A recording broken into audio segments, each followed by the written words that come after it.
As you know, as we're going towards that day, there are still issues following from the presidential election, by which I mean, well, issues are being made. And as you know, one of the ones that really shocked up everybody was this whole matter about an interim government. That was, you know, most people saw that as a curved ball. They didn't see it coming, weren't expecting it. And most people have been saying that, what is that?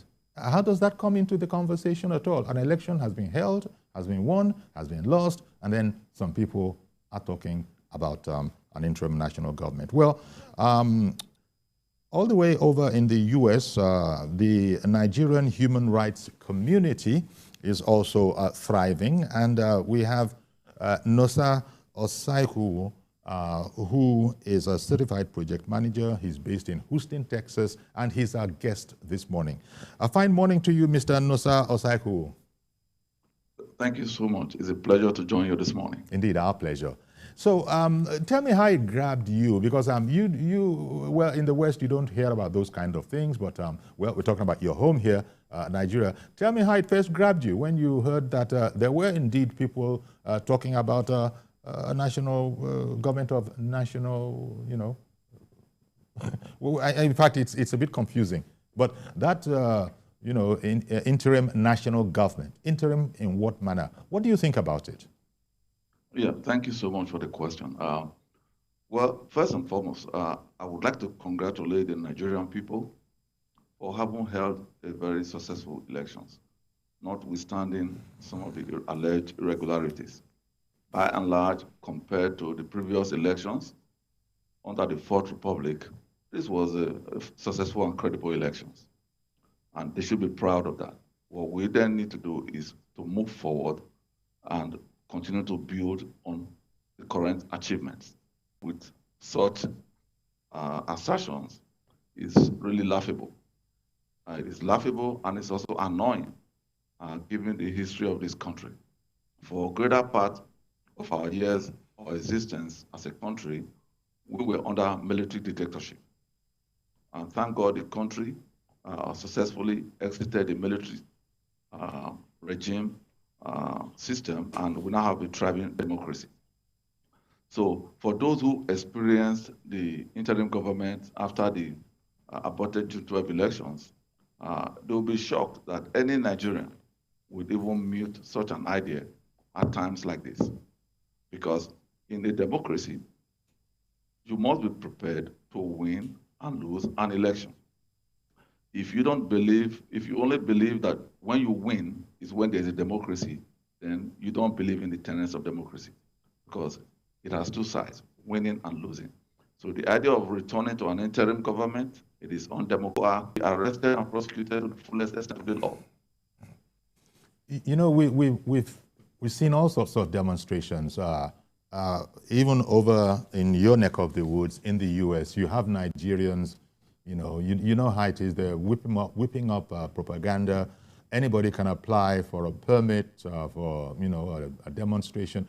And so you have Nigerians applying at a park, I understand is across the road from the White House, and now, you know, making a whole big deal of that, that they're protesting.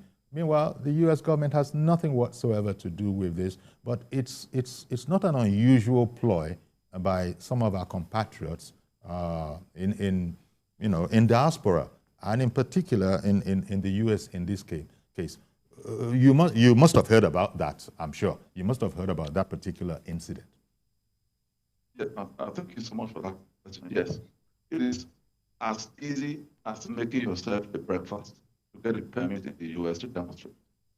So that should not be given any premium by the Nigerian people, because you can apply right now this morning and to the White House and say you would need a permit, or to the police department in Washington, you need a permit to demonstrate in the White House.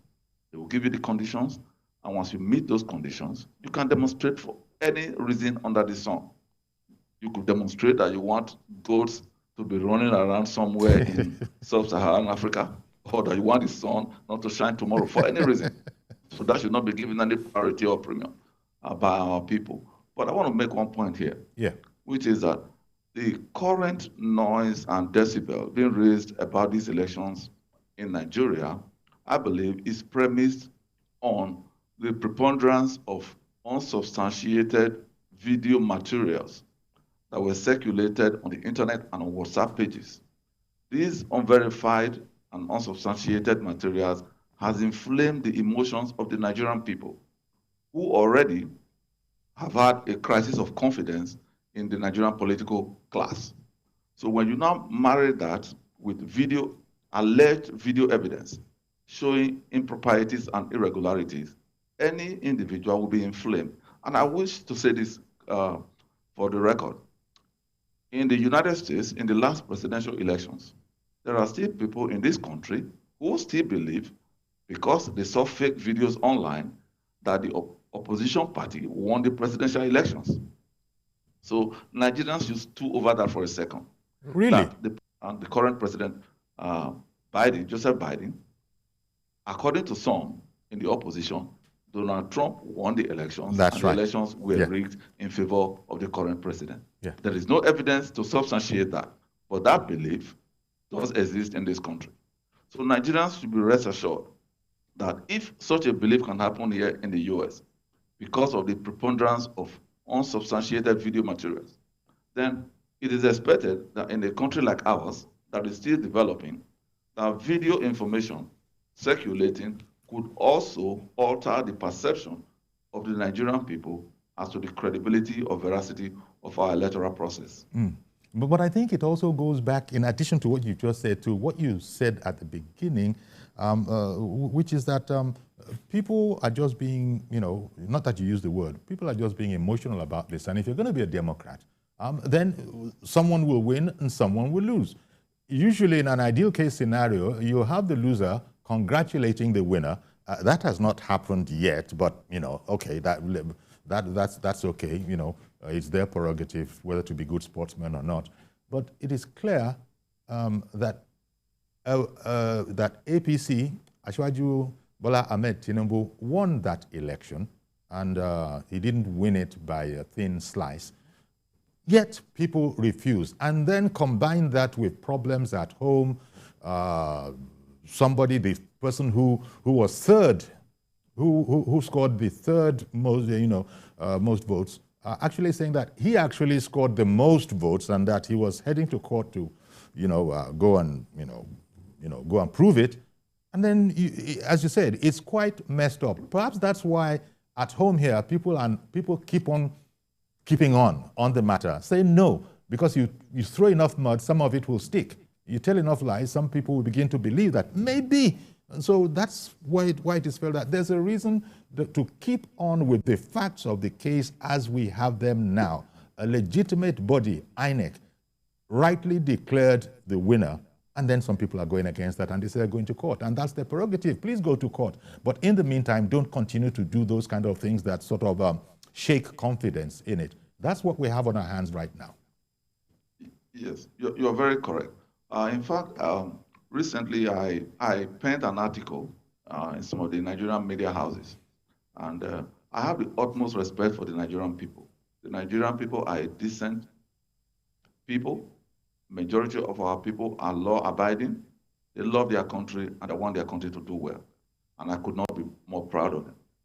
I believe that the current situation in the country stems from the fact that the Nigerian people love to win. We love to win at all costs, no matter what the price is. And that is fine. I associate myself with winning. Yes. But however, in life is filled with ups and downs. You win some and you lose some. But the attitude of the Nigerian population to losing is not very encouraging. We have what I term a sore losers mentality. In a recent article that I penned, I wrote it as a nation of sore losers. What do I mean by that? I mean that we have a culture in Nigeria where when we lose, we tend to blame somebody else. We tend to blame something else as being responsible for our loss. I'll give you some critical examples. As young men growing up, when we play soccer or football on the field, as we call it back home, when we lose or when any team loses, they blame the official for being in our country, fails an exam, they will say that the teacher was biased against them and therefore cut their marks and gave it to one of their fellow students. That is why they failed. Now, when it comes to elections, when we lose an election, we would always blame our opponents for rigging the election, and that was why we lost. In fact, if you take a historical look, since the beginning of independence, all presidential elections in Nigeria have been contested after the elections, which means the losers have always refused to accept that they lost the election. So this has become a Nigerian tradition, sadly. Apart from the Jonathan to Buhari transition. Yes, okay, with the exception of that, but even to a minor extent, yes, there was some hesitation on the part of Jonathan, although he eventually conceded. Yes. With some grievances. So historically, Nigerians are known to always say, "Oh well, we were rigged that." But if you look at the current elections, just a brief overview here, the Labour Party, I must say here that the party did very well, and they should be congratulated, because as a party that came to the national scene to contest the presidential election for the first time, the candidate of the party, according to the results published by INEC, scored almost 28% of the total vote cast. This was a candidate that joined the Labour Party in less than a year. That's right. In less than a year, the party got nearly 28% of the votes. So if the party had actually been in operations and actively engaging with the population for 4 years, they may have won this election, but they did not. Now, the candidate of the PDP secured 31%, approximately 32%, according to results from INEC. If you combine the results from the 59% of the total vote cast. Now, but there are two different parties, so you cannot add right. You but for the purpose of what I am saying, yes, we'll just do the mathematical summation. Now, if you look at the PDP candidate, the APC candidate, they scored 40% of the votes, according to INEC results. That therefore being declared as a winner of the elections. So if the Labour Party and the PDP had come together as one party, they may have won these elections. So really, those who are making noise and saying the elections were rigged, fine. It is their right and the right of any Nigerian who contested this election to go to court and challenge the results. But no one has a right to destroy this country, to essentially be calling for a military coup just because they did not win this election. Nigeria is, because I firmly believe that Nigeria is at a crossroad, that in the next few years, this country is only going to take off, and the Nigerian people will benefit immensely from the next trajectory of this country. Okay. No, sir, one moment. Let me take on the first caller. Our program is an interactive one. Mr. George is calling in from Ikeja. Good morning to you. Good morning, Uncle Yori, and good morning to the gentleman from the U.S. Yes. No, sir, Osaiku. Yes, let me say this morning. If the right person is coming to a leadership position, these shenanigans we are seeing is what usually happens. If you like, take your mind back to even an office, the head of an office, the head of an organization. When a properly fit person wants to take over and together, even his colleagues stand on his way. They make sure it doesn't happen, because somebody that is going to stop what is wrong, because the majority of people do what is wrong, they want to stand on his way. That is what we are seeing on this election. Okay, you already cast your mind back to the primary. How Asiwaju emerged as the candidate of the party. The people against him are not only outsiders or those in opposition. It includes those in his own party. He triumphed. He went into the election. See the campaigns. Everything was put against him that will obstruct him. No fuel, no cash, no money in town. Everything was put to make sure that his party is discredited, to make sure he does not get there. So, but he has been, overcoming everything. This latest one of the coup or our interim government is part of the defeatist attitude, and it should just be taken for what it is. But my only surprise is that of our president, the current president. In a country like ours, when issue of a coup is being talked about, I'm not hearing from our president. It's only to make a public condemnation. Somebody is trying to subvert your country that you're in charge of. You need to say something. This thing has been going on for about 1 month now. I'm not hearing anything. Okay.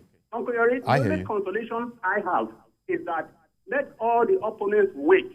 When Asiwaju is sworn in on 29th of May, he will surprise them with revolutionary governance. I pray we all live to see it. That's the only way he can pay back.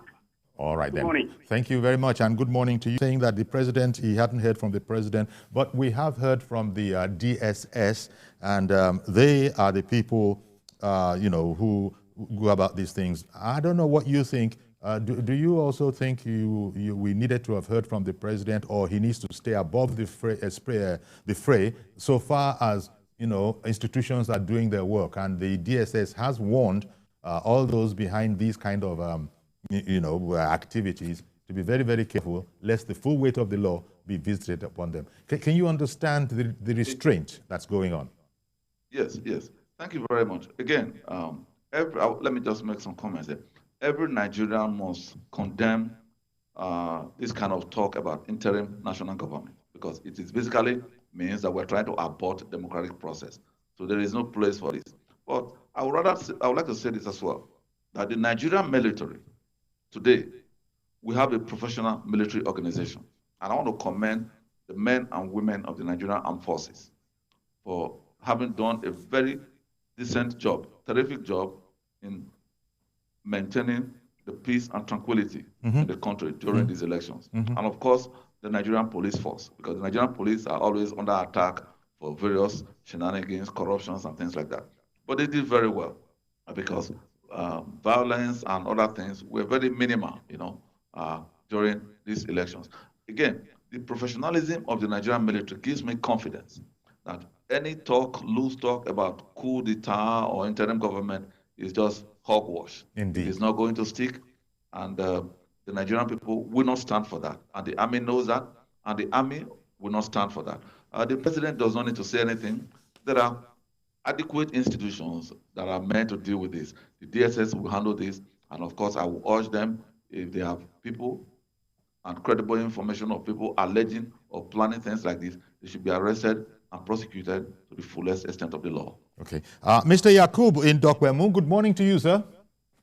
Yeah, very good morning, sir. Thank you for calling in. Good morning. Thank you very much. Good morning to you. Yes. Let me begin by saying that whether they like it or not, God has already ordained Ashwat Bola Ahmed Tinubu. As Mr. Judge rightly said, all the obstacles before him, before the election, even during the primary election, even before the primary election, you know the way they remove Adam Oshimole, all because of him, we know it.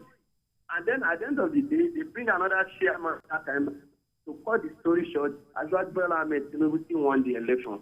See, Ashwat have enemy within. Enemy within, I say, is that within the party, there are some certain people there, they don't even want him to become the flag bearer of the party in the first place. If not that we are on national TV. In fact, it is even plain to everyone. For example, somebody like Rotimi Amechi will add what he said last time. It is on public notice. So people that were calling for interim government, they don't know what they are saying. In fact, there was some young guys, period to 1993. Some of them have never been born. Some of them are still wear pampers. They don't know what we passed through at that time. They went ahead and go to the Nigeria headquarters, only for military to take over, because they don't know what they're saying. And then they were saying they were obedient. Everyone that call him or herself obedient. The word of obedience is like they don't even know the meaning.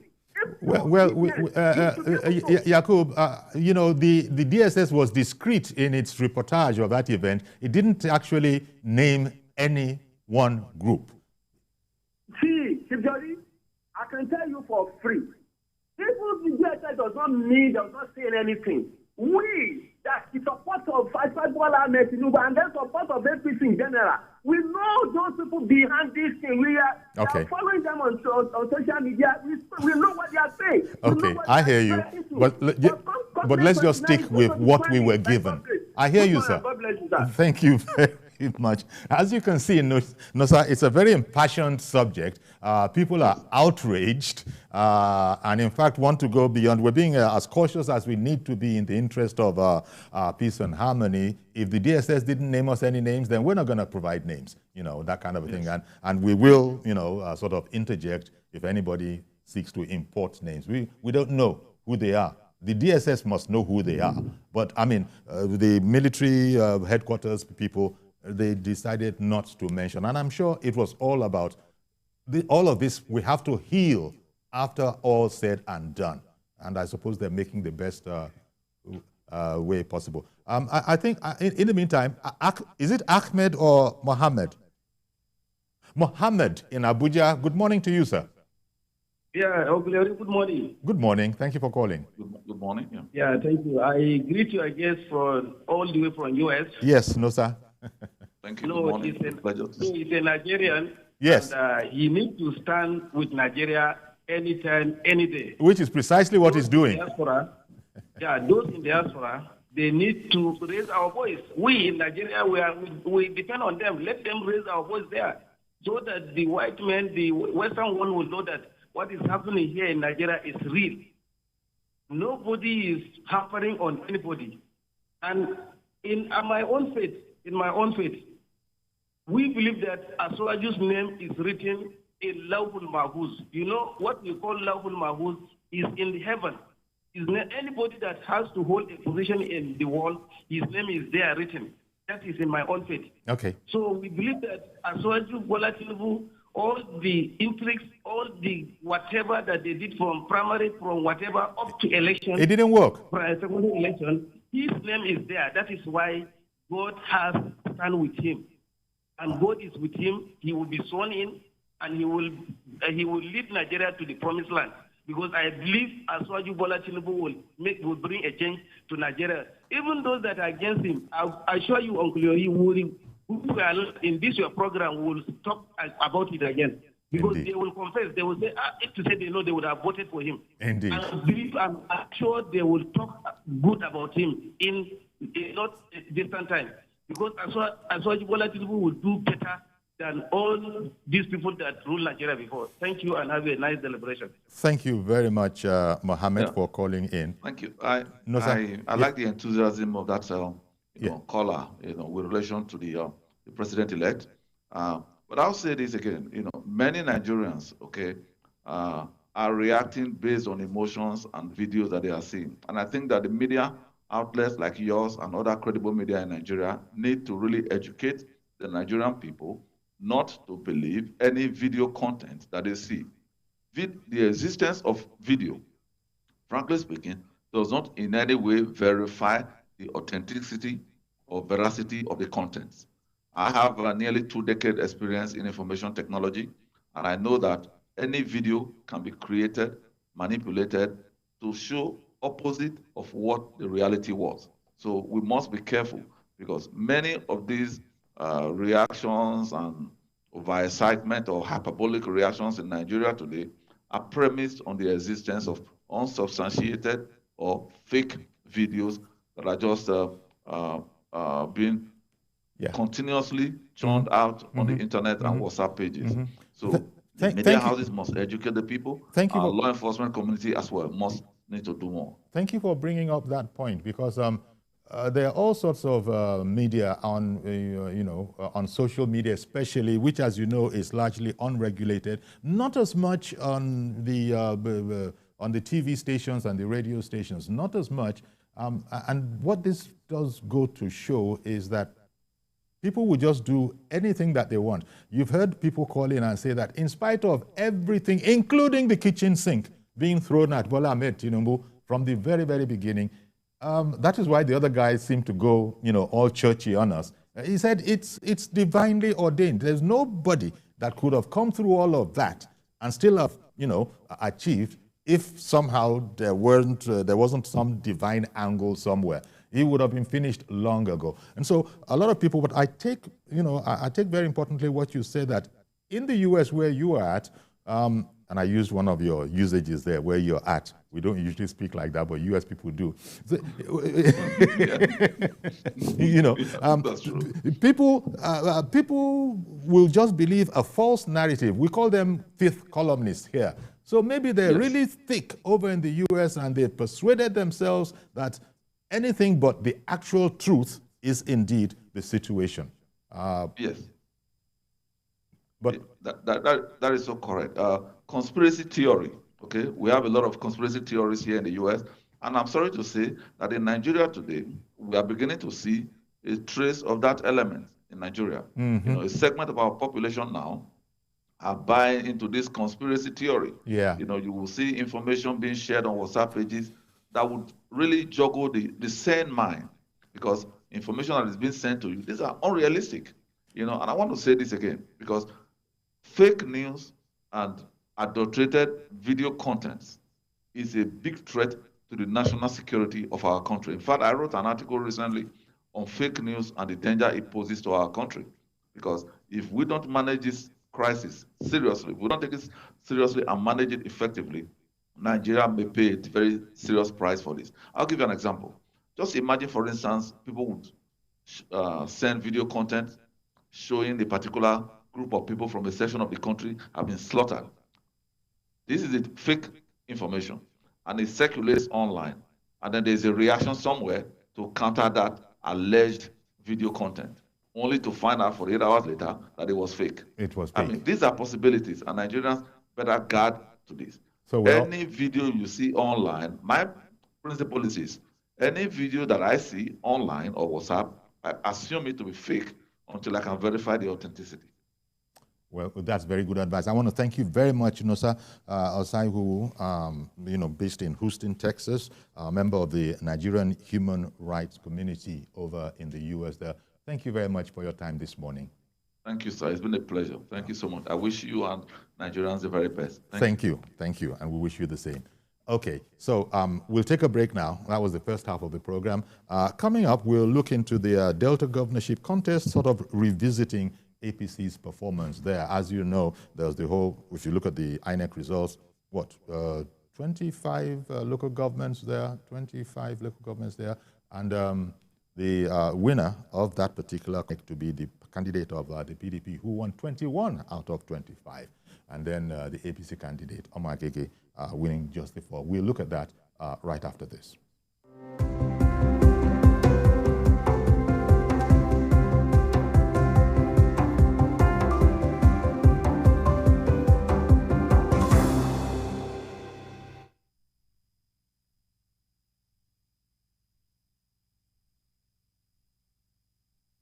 Is knowledge. On Labor Lens, we believe that working people around the world have real questions of their own. They want to know how the world of work operates, what it means to the employer of labor, how policies affect workers in the workplace. On Labor Lens, I ensure we engage effectively the organized labor, organized private sector, and government to get out of them in questions that make you get sense of the workplace.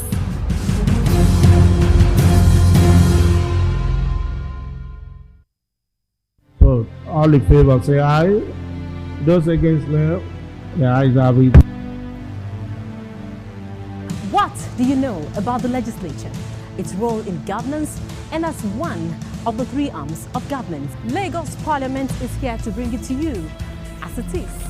Here to bring you every detail you need to know about the legislature in Africa's most populous city. On Lagos Parliament, you get a chance to meet the lawmaker of the week. Events are critically reviewed. You can also observe plenary in Yoruba language. I am Abimbola Agbebi. Join me every Friday at 9 p.m. as I take you through the activities of the legislature. It is not told casts a shadow. It's like the part of an object that is not reached by light. On TVC News, I'm able to explore the many angles thereof to a story, talking to stakeholders, asking the difficult questions, and digging for facts. I believe the viewers are able to make a better decision if they're well informed and understand not just a part, but the complete story. TVC News, First, with breaking news. Our planet, our home, threatened by man's activities with fears of mass extinction on the rise. On Green Angle, we examine the issues that affect our environment, seek solutions to put us on track to secure and restore a cleaner and greener world for generations to come. It's not your regular show. It's an online interactive session where we share my views on the everyday issues that cut across politics, security, health, current affairs, governance, and so much more. I am passionate about our country. I choose to support any conversation geared towards building a better Nigeria.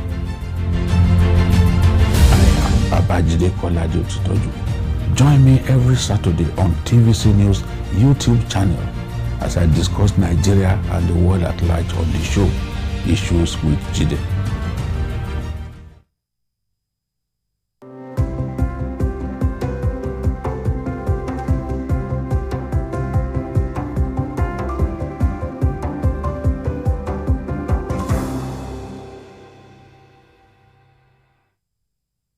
Okay, welcome back. And my second guest this morning is Honorable Efe Ofobruku. Efe Ofobruku is a two-time member of the Delta State House of Assembly. Apart from that, he's a former special advisor to Governor Ifeanyi Okowa on legislative matters. Honorable Ofobruku, good morning and welcome to the program. Good morning, Yori. Thank you for having me. Indeed, our pleasure. Let's revisit it.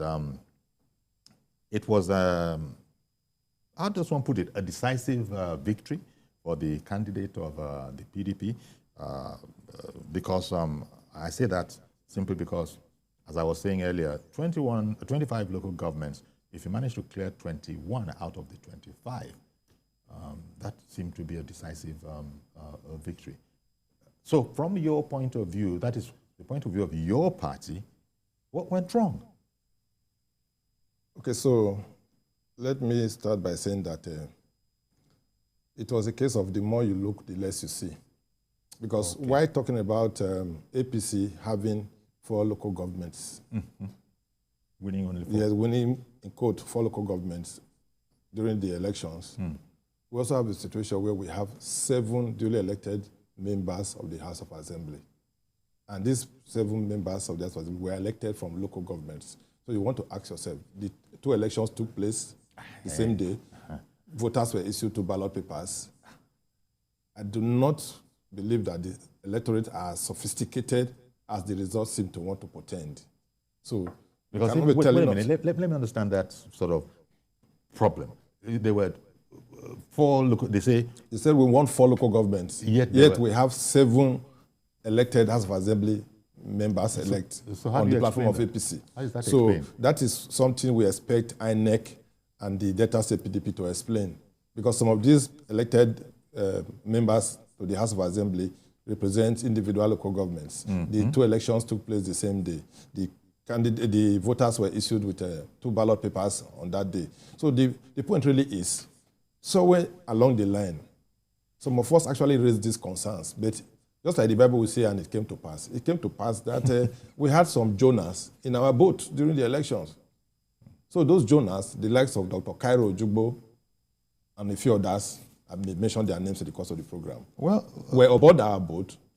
So they were actively involved in conniving with some elements of the PDP and some agents of the umpire. Well, this is a very serious charge against Dr. Cairo, anti-party activities. Yes, of course. At the moment he was initially expelled by his ward. He has been expelled from the party. You know, that we discovered that we had some Jonas in our boat. We had to throw him overboard like Jonah in the Bible from the boat. Though elections had concluded, but it is still very important that we throw him overboard before more damage is done. We had people like Dr. Cairo Ojugbo, who were more or less like mercenaries from the PDP, who were agents of the PDP within our fold, that were, calling meetings, hosting meetings in their homes, in their hometowns, telling their people that this is the way to go. We must not allow the party to thrive here. But they are usually the first to to run to Abuja to go and show their face to the national chairman of the party, to our president-elect, to say we have worked very hard for you. Because that was where I was going to go, that Dr. Cairo probably, I don't know, he's not likely to be agreeing to most of this. As you say, he's been expelled, but this is a very, very serious charge, and he's not here to speak for himself. He's part of the problem. Yes, he actually has spoken on some other TV platforms before. Okay. You know, that was when he was initially expelled by his ward from the party. He spoke on some TV platforms. He said it was laughable, this, that, but I can tell you that the State Executive Committee of the party has ratified the expulsion of Dr. Cairo Jumbo, and we expect the National Working Committee to uphold it, to do exactly the same. So he's an example of one of those who worked wearing APC clothes, but actually working for PDP. And if you look at the result from his area, it's a disaster. The PDP candidate cannot be telling us that he won an election. Let me give you a quick example. You are candidate of your party for governorship election. Bring the result from your place. What is your performance in your local government? Because ideally, your local government should be your stronghold. That's right. You should get your you should get very reasonable results from local government. But you discover that the result from this place is very poor. Most of these results that they are parading today are results that were written in the hometown of the governor of Delta State, Owalero. And they are mostly from those local governments in the Delta North Senatorial District, where the governor comes from, where Dr. Cairo Jumbo comes from. So the damage was actually done mostly in the Delta North area, where they compromised both the agents of the umpire, compromised the Jonas in our party that were in league with them, gave them money, and just went ahead to bypass the beavers and just write results. But that is the whole purpose of that is the whole point of what INEC said Beavers was going to prevent. That you can't, and if you were to try and bypass Beavers, it's an exercise in futility. Yes, that is why we're in court. You will recall that a week before the election, the PDP, as led by the governor of Delta State, has started with vote buying by disbursing 10,000 to all civil servants in Delta State, from primary school teachers to secondary school teachers, university lecturers, local government workers, state civil servants, workers of the various agencies and parastatals of government. They started by disbursing 10,000 to all of them. They got, how do I call it? Should I call it giveaway? That's what they call giveaway in social media. They all got giveaway 10,000. You have this on very, very good authority. Of course we have. Because these allegations these are not allegations. Family members, we have family members who are direct beneficiaries of this giveaway promo that was done by the governor on behalf of his candidate. So the vote buying started a week before the election in the name of providing transport fare to civil servants to go and cast their votes. The question you want to ask is this: what is the percentage of civil servants in Delta State, or the population of Delta State? How come the transport fare is for a certain group of people to go out to vote? Why was I not given? I'm a Deltan. I'm entitled to that 10,000. The governor should send me my own. So they started the vote buying a week before the election. And you can imagine, if they can be giving 10,000 to voters ahead of election, you can imagine how far they would have gone in compromising the agents of the umpire, even our agents, some of them, in their area. So the point is that the result as declared by INEC does not reflect the performance or the outcome or what actually transpired in the election. That's why today the silence in Delta State is very loud. It is silence of graveyard. There's this popular saying. Is it ominous? There's this popular saying that the winning side is the shouting side. But today in Delta State, the winning side is the quiet side. They are even afraid to celebrate their so-called victory because they know that the victory is not not victory that will last. Let me come back to you. Good morning, Mr. Lukman in Accra, Ghana. Good morning, Uncle Yori. Happy New Week, sir. Good morning, sir. Thank you for calling in. Yeah, I want to talk to the Honorable. Sure. The Honorable was saying some people voted for governorship and voted for House of Assembly. That is a skirt and blouse voting. It's possible. Nigerians' electorate are more exposed now. And the politicians should stop their arrogance. They should do the needful from ward to local government. Very unfortunate that we have a competent candidate like DSP, Omagege, and the APC data fails to deliver this man. I think they need to sit up. They need to go back home. This is not the time to expel anybody. Some of us here will campaign for Magege and some of the Delta boys here, they were campaigning, even some of them that are in PDP, they were campaigning for Magege. So most of the people that were on ground in Delta, APC, are the ones that didn't do enough job. And they should go back home and go and do their job. They should bring every family back home and be able to think about the future. There is no time to be expelling people. Oh, Governor Kowa has not done well. And very was going to that state, 13% derivation and other money going on. And I couldn't see anything on ground. So I'm appealing to the Honorable, the chairman of the APC Delta.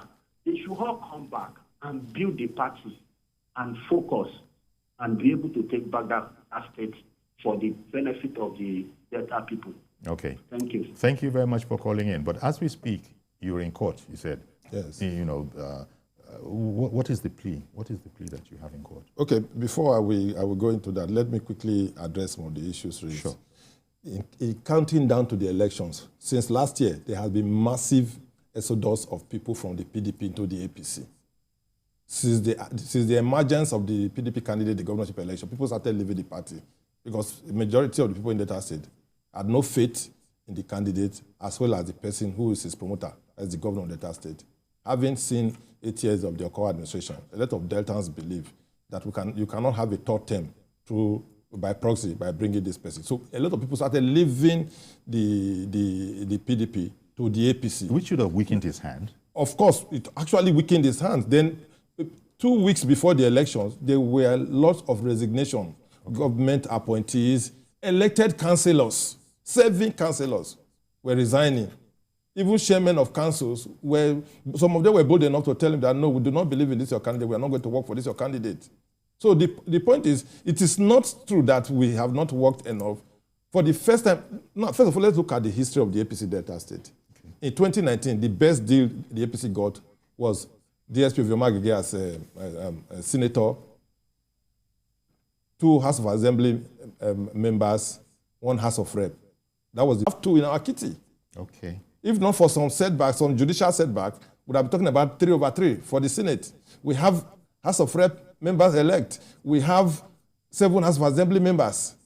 So if we didn't work hard, we would not have posted this result that I'm talking to you about. It was because of the hard work and the mass movement of people from PDP to join because they believe in the capacity and ability of the Deputy Senate President. He's the most competent.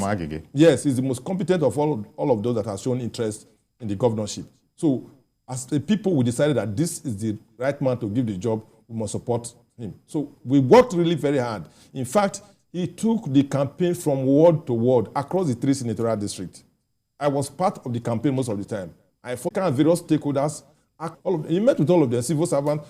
I remember vividly the day the staff of the SOPADEC, the Delta State Oil Producing Area Development Commission staff, they left their offices, staged peaceful walk to his house on solidarity visit. That was some days before the election. The day he met with civil servants in Asaba. More than 4,000 civil servants left their offices, ran to Grand Hotel to go and consult and have discussions with him. But before the governorship election, I did say in one of my appearances, one of these TV stations, that election was going to be last fight for the governor, having lost out the presidential election, and it was going to be fight to finish. I said so. Okay. So what I meant by last fight then were things like this. Because knowing that he doesn't have the people, and it is the people that will cast their vote, the other way out would be to find a way to circumvent and... Okay. You said you talked to me a bit about what the pleas are, but Reverend Dominic has since come on the line, and I don't want to keep him waiting much longer. Good morning, Reverend Dominic in Alimosho. Good morning, Chief Yori. Good morning, sir. Thank you for calling. Chief, can I please your indulgence to comment on the last topic and join in with this? Okay. All right, then. Go ahead, Reverend. Hello. We actually managed to lose Reverend Dominic. The call dropped just as you were going to launch. But while he's getting back in, he usually tries to get back in.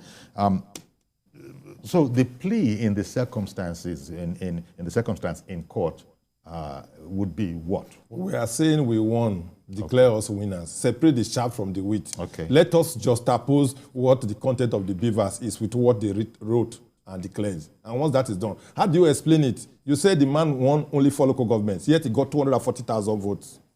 240,000 votes in 4 local governments. You said he won 4 local governments, but the aggregate of the vote, the total votes is 240,000. Then you are saying you won 21 local governments, you have 360,000. That speaks volumes. That tells you 21, 360. Yes. And then 4 240,000. 240. That tells you that the genuine votes cast were 240,000 votes. Distinguished Senator Vioma Agege. Whatever you are seeing afterwards, with which a so-called winner was declared, is what we call top-up. It was the top-up that was done between agents of the PDP, some black legs in our party, and agents of the umpire. Well, and it is those top-ups we are now telling the court, filter. Okay. Filter the results. So it's remove the top-up. Let's see who the winner is. It's only a court that can pronounce on this particular Yes, we are telling the court there was top-up. Okay. These areas are the places where the top-up took place. Separate the chaff from the wheat. Filter the result. You will see that the 240,000 will stand, while the 360 will collapse like a pack of cards. Mr. Maxwell, thank you for calling in. Good morning to you, sir. Maxwell. All right, good morning. Good morning. Go ahead, please. I can hear you. Good morning. Okay, Maxwell. Maxwell in Edo State. Yeah, go ahead. All right, good morning. Please, I just want to speak to the Honorable there. He was making reference to the fact that the APC won 7 House of Assembly seats. That how is that possible when they had just 4 local governments won as declared by INEC? But I want to let you know that just as it was in the case of the presidential election, there were some persons that were supporting a particular candidate, and for other positions, governorship election, whereas in some local government, there are some people that prefer the PDP candidate to the APC person. And as well as having an APC House of Assembly member as a preference to a governorship candidate of the PDP. So these are some of the issues that should be dealt with them. Again, you should not take away the fact that lots of the people that were decamping were those that were already supporting a particular candidate before, the person of David Ezemie, during the primaries. So most of these persons, they followed their ringleader to jump the boat over to APC. So I believe these are some key issues that should be looked at. And just as all right, then. They've already said, the case is in the court. Exactly. It's only the court that you can't contest an election at the same so time. Thank you, Maxwell. Thank you very much, Maxwell. Please, let me correct Reynolds' impression. You cannot compare the presidential elections with Delta State governorship elections. You know why? The presidential elections, Labour Party, LUP, they did not have candidates for many constituencies in the elections. My state, my senatorial district, Delta Central Senatorial District, they didn't have a senatorial candidate. So the people voted for them for the presidential elections. When they came, they voted for Labour Party, for president. They didn't have a senatorial candidate, so they had to. But that is not the case in Delta. We had candidates for every office. Again, if you look at the voting pattern for the presidential elections, using Labour Party as a reference point, we discovered that most of their votes or followership is from urban centers. Elitist voters were the ones voting Labour Party and are able to say, okay, I will vote this for this position and vote that for that position. The rural voter does not differentiate between Mr. A and Mr. B. The rural voter comes with a mentality of, this is where I'm going. The party. Yes, I'm voting the broom. Like I said some time ago, it was a regular slogan in Delta State, Wadam Regana, Enyenye. You know what it means? Once you see the broom, just thumbprint, and thumbprint. Okay. It was a regular slogan in the state, everywhere you go. People look forward to going to thumbprint the broom, and that was exactly what they did. So it was not a case of some people selected. No. Like I said, it was a case of topping, because the man who was driving the process, who was fighting the last fight, who was going for the third term, was doing everything to see that he gets this topping, among other things, is what you've taken to court for the court to decide. Yes.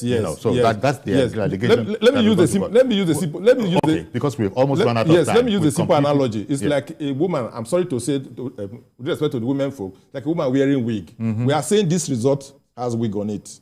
That's why we have got That's not a natural hair. No, this is not it. Remove the wig, let us see what is there. That is what we have brought before the court. I can tell you, Uncle Yori, that once the wig is removed, we are the winners of the election. Okay. Because our 240,000 votes are organic, genuine votes. Well, the 360 top-up, wig-wearing votes. Remove the wig. That's what we are saying. Honorable Epe, we're going to have to leave it on that wiggish kind of a note. Thank you very much, Honorable Epe Opobuku, two-time member of the Delta State House of Assembly and former special advisor to the Governor Okowa, that is, on legislative matters. Thank you very much once again for coming on the program. Thank you, Okoye. Okay, so that's our program today. Please join us tomorrow for a fresh edition. I'm Yori Folarin. Bye-bye for now.